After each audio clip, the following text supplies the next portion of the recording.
बहुत साल पहले एक गांव में देवा नाम का एक किसान रहता था। उसकी पत्नी का नाम देवी था। देवा के पास दो बैल थे। एक का नाम रामू और दूसरे का नाम लक्ष्मण था। देवा अपने बैल की मदद से हर दिन खेत को जोतकर मेहनत से काम करता था। उस इलाके में कालिया नाम का एक पशुओं का व्यापारी रहता था। वो गांव-गांव घूमकर पशुओं को चुरा कर बाजार में बेचा करता था। एक बार कालिया ने देवा को खेत में काम करते हुए देखा। कालिया, अरे वाह, बैल काफी हट्टे कट्टे हैं, इन्हें चुरा कर बेचूंगा तो बहुत पैसे मिलेंगे। उस रात को कालिया ने घर के पास बंधे रामू को चुरा कर ले गया।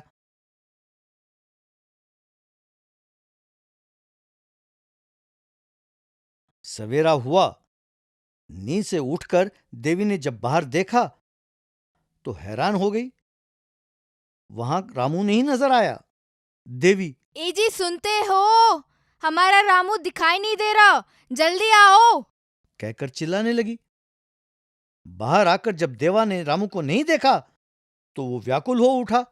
पति पत्नी दोनों ने सारा गांव में रामू को ढूंढा। रामू, रामू, कहाँ हो? रामू, कहकर चिल्लाते हुए ढूंढने लगे। शाम तक ढूंढते ढूंढते थक कर घर लौटे। देवी, हे भगवान, पता नहीं हमारा रामू कहाँ है, कैसा है, उसके बिना हम कैसे जिएंगे। हे भगवान, किसी भी तरह हमारे रामू को हमारे पास लौटा दो। कहकर रोने लगी। इस तरह कुछ दिन बीत गए। रामू के बगैर लक्ष्मण भी दुखी होकर ठीक से खाना नहीं खा रहा था। अम्बा, अम्बा, कहकर चिल्लाने लगा। एक दिन देवा, देवी, अब रामू लौटने वाला नहीं है, वो जिंदा है भी कि नहीं भगवान जानता है। अगर हम एक और बैल खरीदें तो मन संभलेगा। चलो बाजार जाकर एक बैल खरीद लाते हैं। देवी भी मान गई और दोनों पड़ोसी गांव के बाजार जा पहुंचे। वहां बहुत सारे बैल बिकने के लिए तैयार थे।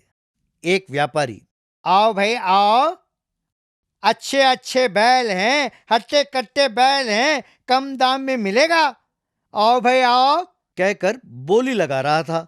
इतने में देवी को उसका बैल नजर आया।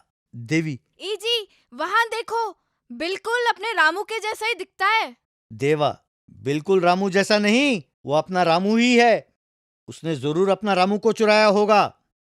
इसे अच्छा सबक सिखाना होगा। उसके बाद उन दोनों ने उस गांव के जमींदार से मिलकर उन्हें उनके साथ हुए अन्याय के बारे में बताया। फिर जमींदार के साथ बाजार लौटे। वहां कालिया के पास आकर, जमींदार जी, ये बैल हमारा है, इसका नाम रामू है, इसने उसे चुरा कर यहां बेचने के लिए रखा है। कालिया, तुम कौन हो? मुझे तुम चोर कह रहे हो? 30 साल से मैं यहां धंधा कर रहा हूं। ये मेरा बैल है। ठीक है, तुम कहते हो कि ये तुम्हारा बैल है, तो तुम इस बैल के बारे में सब कुछ जानते होगे। कहते हुए उस बैल के दोनों आंखों को अपने दोनों हाथों से बंद कर, ये बैल एक आंख से अंधा है। जब ये छोटा था तो उसे चोट लगा और नजर जाती रही। बोलो कौन सा आंख है, तब मैं मानूंगा कि ये बैल तुम्हारा है। कालिया, वो बाई आंख है। हाँ हाँ हाँ, बाई आंख है। जब छोटा था तो कांटा चुभकर वो अंधा हो गया। देवा, अच्छी तरह सोच कर जवाब दो, बाद में अफसोस करने से कोई फायदा नहीं होने वाला। कौन सा आंख है, सही सही बताओ। वो बाई आंख नहीं, दाहिनी आंख, दाहिनी आंख। हड़बड़ी में मैं भूल गया, दाहिनी आंख है। उसके दाहिने आंख में ही चोट लगी थी। तब देवा, जमींदार जी, इसके दोनों आंखें बिल्कुल ठीक हैं, कोई चोट नहीं लगी, इसने हड़बड़ाकर झूठ बोला है। चाहे तो आप वैद्य को बुलाकर इसके दोनों आंखों का जांच करा लें। जमींदार, क्यों रे धोखेबाज, कब से कर रहे हो ये चोरी? तुम्हारे शक्ल से ही पता चलता है कि तुम चोर हो, चलो थाने। कालिया, हुजूर मुझे माफ करो, मेरी मत मारी गई थी जो मैंने चोरी की। अब से मैं ऐसा कभी नहीं करूंगा, मुझे छोड़ दो। इसके बाद देवा रामू को लेकर घर लौटा। रामू के लौटते ही खुशी के मारे लक्ष्मण भी अम्बा अम्बा। कर कर चिल्लाने लगा। तो बच्चों, चोरी करना और झूठ बोलना पाप है, सजा मिलकर ही रहती है। कैसी लगी कहानी?